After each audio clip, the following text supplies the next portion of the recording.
Sejam muito bem-vindos, meu povo, a mais um vídeo aqui no canal da Conectados. E hoje vamos ser simples, direto ao ponto, que vamos falar sobre conteúdos topo de funil. Pra vocês terem ideia, todo o conteúdo topo de funil é aquele que tem a função onde vai atrair seguidores para você, ou, não, melhor dizendo, seguidores não, vamos dizer audiência. Vai atrair muita audiência de fora para dentro da sua plataforma, onde você produz conteúdo, onde você produz vídeo, materiais, enfim. E a tendência é o seguinte: quando você tende a atrair e alcançar mais pessoas, você está atraindo mais gente para dentro do seu grupo, né, da sua plataforma. Então, consequentemente, você vai ter uma crescente audiência. Você tendo uma crescente audiência, aí depois tem outros tipos de conteúdo que eu vou falar mais para frente, onde você é conteúdo topo que você atrai, conteúdo meio de funil, fundo de funil, tudo isso para poder orquestrar na sua produção de conteúdo e assim você, no final disso do funil, você realmente fazer vendas. E sem muita enrolação, vamos lá direto no ponto onde a gente vai falar sobre os conteúdos. O primeiro conteúdo que eu vou falar para você que é topo de funil é as pautas quentes. O que seria essas pautas quentes? É tudo aquilo que está em bafafá, em buzz, né, no marketing, nas páginas de fofoca, né? Isso é o que acontece. Você não vai pegar todo tipo de conteúdo aleatório e jogar na sua plataforma. Não, você vai pegar, digamos assim, você vai pegar notícias que estão alinhadas com o seu nicho, com a sua produção de conteúdo. Por exemplo, eu vou te dar um exemplo aqui, só um minuto. No meu aqui, esses dias, teve um buzz que saiu, né, nos canais maiores de marketing digital falando sobre o tráfego pago, né? Que cada dia que vai se passando, mais difícil tá para você acertar na questão do tráfego pago. E aí entra gente que concorda, gente que não concorda, gente que produz conteúdo orgânico, que defende ali com unhas e dentes, que é só o orgânico. Tem gente que vem, que defende os dois pontos de vista. Eu sou um cara que defende os dois, porque você pode produzir conteúdo orgânico, né, como eu venho fazendo, você vai ensinando, você vai falando sobre um determinado assunto, e quando você for fazer um lançamento ou você distribuir para mais pessoas, você faz o tráfego pago. Isso é normal. Só que aí entra o ponto onde você tem que saber filtrar essas pautas quentes, porque às vezes você vai defender um ponto de vista e às vezes você vai defender nesse ponto de vista, você acaba prejudicando a sua marca, você prejudica o desenvolvimento dela, o crescimento dela, porque às vezes você vai divulgar algo, você vai botar a sua opinião sobre algo que é tão sensível nos dias de hoje que às vezes não vale a pena. Mas se você consegue orquestrar isso, aí sim vale muito a pena, porque vai te trazer uma audiência nova para te conhecer, para mais para frente você fazer uma boa venda, né? Ele entrar naquela trajetória do cliente. Segundo ponto aqui que eu vou falar é sobre elementos identificáveis. O que são elementos identificáveis? É aquilo que as pessoas vão olhar em outro lugar, em determinado espaço, e vão lembrar de você. Deixa eu dar um exemplo aqui. O Érico Rocha, ele é o cara da fórmula de lançamento. Aquela setinha, alguns bordões que ele fala, você vai, onde você tiver, que você vê uma setinha, ou vê uma frase de efeito que ele fala, você vai lembrar que é ele que está falando. Tem outro cara também muito bom de conteúdo, que é o Paulo Cuenca. Cara, aonde eu vejo algo com bigode, que ele usa um bigode grande, a barba dele é só aqui embaixo, então isso faz você os elementos identificáveis. Onde você produzir um conteúdo, as pessoas vão lembrar de você. É uma forma de você fazer isso. Outra coisa dos elementos identificáveis é você usar na sua produção de conteúdo elementos da cultura pop, que seriam músicas. Tem páginas, né, eu falo pessoas, né, que produzem conteúdo que utiliza muito música dos anos 80, dos anos 90, 2000 para trás ali. que são elementos identificáveis. Eu mesmo que sou dessa época, na hora que eu escuto uma música, eu vejo a capa de um filme, a capa do conteúdo dessa pessoa é muito inspirada dos filmes da época. Então você vê um filme famoso ali, você olha assim, a capa parece muito, as frases parecem muito. Então onde você vê, você vai lembrar que aquela pessoa faz isso. Tem outras que utilizam muito sobre cortes de jornais, os conteúdos ali, as capas, às vezes os carrosséis, parecem muito com jornais da época. Então, outra coisa é as vestimentas. Tem gente que produz conteúdo, mas se veste como fosse da época de 40, 50, né, com ternos, né, com aquelas abas bem largas e tal. Então isso tudo são elementos identificáveis. O próximo é você mostrar questões da vida cotidiana.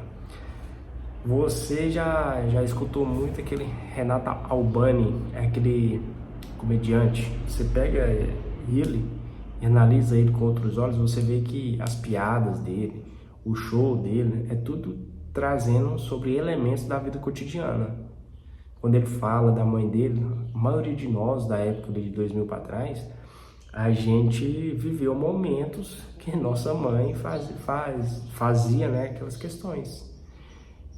O nosso pai, os irmãos, quem teve muitos irmãos, esses dias eu vi uma piada dele falando que se você tem muito irmão, você tem um elemento da sociedade, né, dentro de casa, então você já sai preparado para a vida. Então, quem tem muito irmão vai se identificar na vida cotidiana que ele apresentou ali. Então, outra forma de você produzir conteúdo topo de funil é você colocando elementos da vida cotidiana dentro da sua realidade, dentro da sua produção de conteúdo. Por exemplo, quando eu vou fazer conteúdo com alguns clientes, eu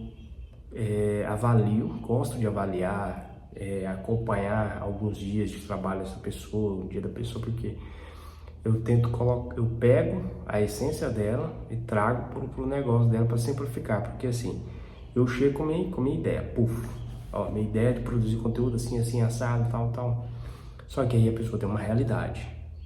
Então eu tenho que unir o melhor desses dois mundos, da realidade dela, onde ela consegue aplicar o que eu falar e que tenha resultado. Vocês entenderam? Outra forma é os famosos memes. Os memes, esses aqui é muito usual hoje em dia. Você pode observar que tem muitas empresas que utilizam desse meme. Ontem eu estava vendo a Scania. Scania é uma marca de caminhão, para quem não sabe, é renomada aqui no Brasil. Eu vim de uma família, né, meu pai é caminhoneiro, meu avô tinha caminhão na época, então a maioria dos meus tios são caminhoneiros, então eu conheço bem a marca. E aí, dia 1º de abril, ela lançou uma foto, né, produzida por inteligência artificial, de uma caminhonete e com a logo da Scania. Cara, e explicou, vai ser uma caminhonete de 700 cavalos e tal. Só que aí publicou, mas no primeiro comentário fixado, ela colocou, gente, vocês acreditaram? Hoje é 1º de abril. Então, uma empresa utilizou de um meme para poder alcançar mais pessoas. Eu não segui a marca e chegou até mim pelo explorar do Instagram. Então, para vocês verem que um meme é uma estratégia para você utilizar dentro da tua empresa, dentro dos seus conteúdos pessoais, porque vai sim ser um conteúdo topo de funil, tem função de alcançar a massa, muitas pessoas. A crítica, essa aqui tem muita gente que produz conteúdos topo de funil criticando outras pessoas. Eu não sou fã de criticar ninguém.